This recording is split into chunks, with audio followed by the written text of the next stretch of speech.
calling for like some police to step down.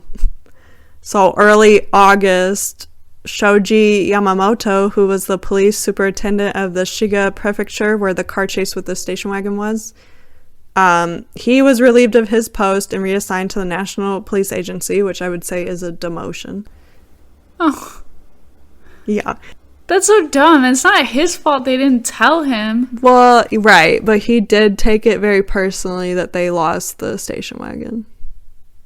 Even though they didn't know before, but yeah, a couple days later, August 7th, he committed suicide by setting himself on fire, taking the blame for never being able to capture anyone involved.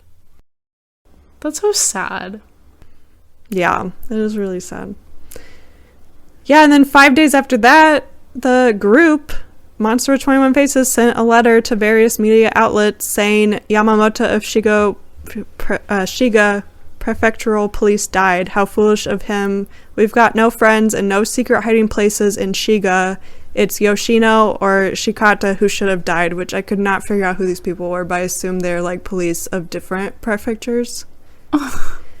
And then they said, what have they been up to in the last 17 months? Don't let bad guys like us get away with it.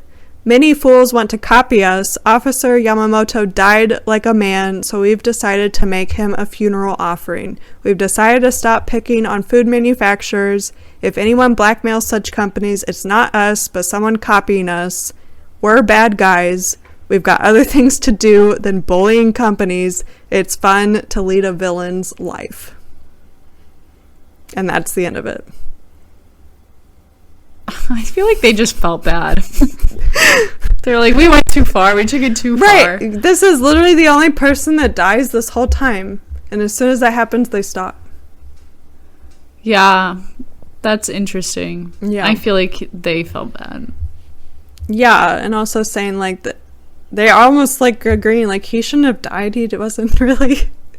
Yeah. It's not his fault. Yeah. But that's the whole case that I have.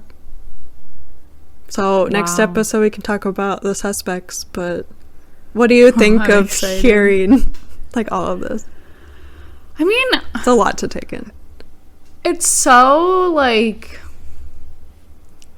sneaky. Yeah. Like the whole thing is just sneaky, and like to me it seems so like deranged. Like I feel like the only person who could come up with this, all of these little things, is mentally ill.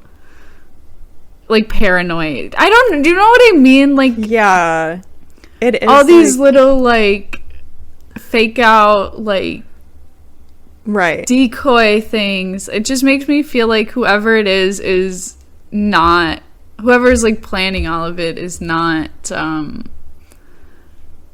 thinking logically.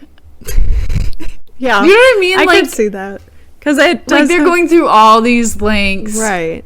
And it's working. So I'm not saying I guess they're thinking logically, but like a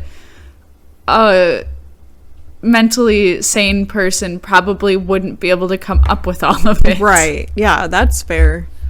Yeah, I just think it's just weird that they literally never get any money out of it as far as right. Like all of that, and like half the time they're not showing up. To me that just means they're not showing up on purpose. Right. And it started with the kidnapping and they said we don't care about money, so. But then they asked for ransom. I know. So what do they really want? Like, it's weird. Just to see who cared? Yeah. I don't know. Yeah. And it's all like mostly candy companies, which is. It's all some kind of food.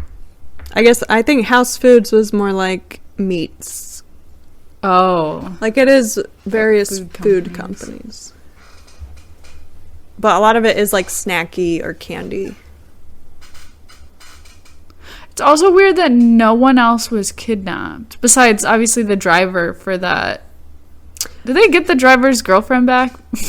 Yeah, they actually released them while the driver was doing the stuff for the yeah. Okay. So yeah, they were released, but right, they did involve civilians in some of this stuff. Yeah, it's just like, or like the first CEO guy, whatever, his president. I don't understand the difference, but he like they kidnapped him and then no one else after that and left. Like maybe he was just a really easy target. Like they looked at all the different CEOs. Like maybe it has nothing to do with him. It was just that he was the easiest one to get to.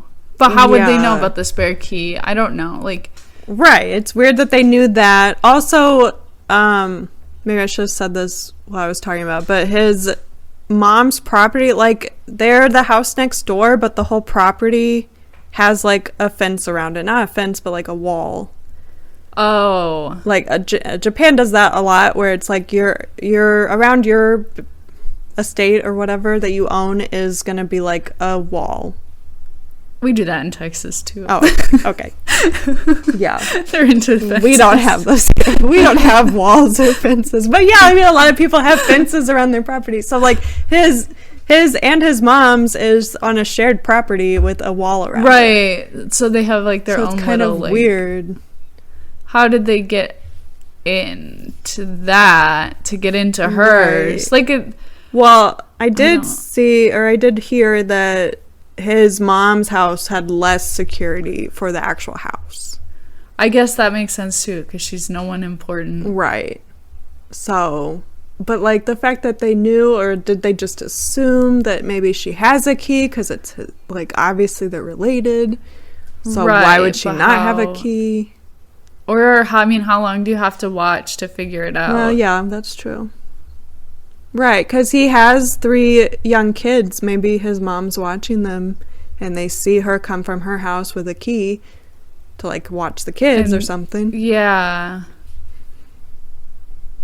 Or just run over and grab something or do something. Yeah.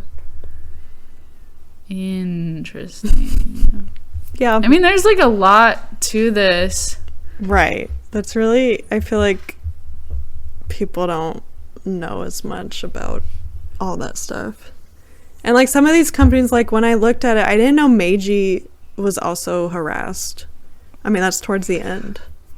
Right, but and it's weird, it's like they start with one for like a long time. Yeah, right. And then they start switching faster. Maybe they weren't getting what they wanted. Yeah, they're not getting money. But what did they want? Like, yeah, no, all these other companies at the end, like, it's like, okay, well, this one? Now this one? Let's try this one. Maybe this one will work. It did, like, escalate really, really quickly at the end. Because, like, in 1 month, they're harassing, like, Fujiya. They go back to Morinaga. They start Meiji and Latte. It's a lot to do. So that's 4 in 1 month. Or they're, like, people are getting, like, maybe they have, like, this cause, right? And at first everyone's listening to the main guy. And then they start getting frustrated that they're not getting anywhere. So they all start, like, acting on behalf of the group separately. Yeah. That could I love to come up with theories with no background. Like, no evidence at all. There's like really not a lot of evidence to begin with, so that's like wide open of who could have done this. Literally anyone. Perfect. Yeah, literally. Make stuff up and you can't disprove me. Yeah, I mean, I'll talk about the suspects next episode, but they just don't have any evidence and they never can solve it. Wow. So it could be literally anyone that was alive during this time. I mean, it's not going to be literally anyone, but like there's a lot of people it could have been. But yeah. And they could not be alive anymore too. Yeah, that's true. And Japan doesn't strike me as like a deathbed confession culture. Yeah, I feel like you take your secrets to your grave. Right. Yeah. Because maybe they're also like shameful or something. What do you have to lose? Your face. Your yeah, I mean, your reputation post death. Yeah, that makes sense. Right. All of the sources used for this episode will be in the description. Also, we have an email at letsbebriefed@gmail.com if you want to send us future topic ideas. We also now have a Facebook page, Instagram, and TikTok, all under the name Let's Be Briefed, so go follow us there for any updates and for alerts when we post. As I said earlier, next episode will be wrapping up the Glico-Morinaga case discussion, covering suspects and possible motives. Until then, stay briefed.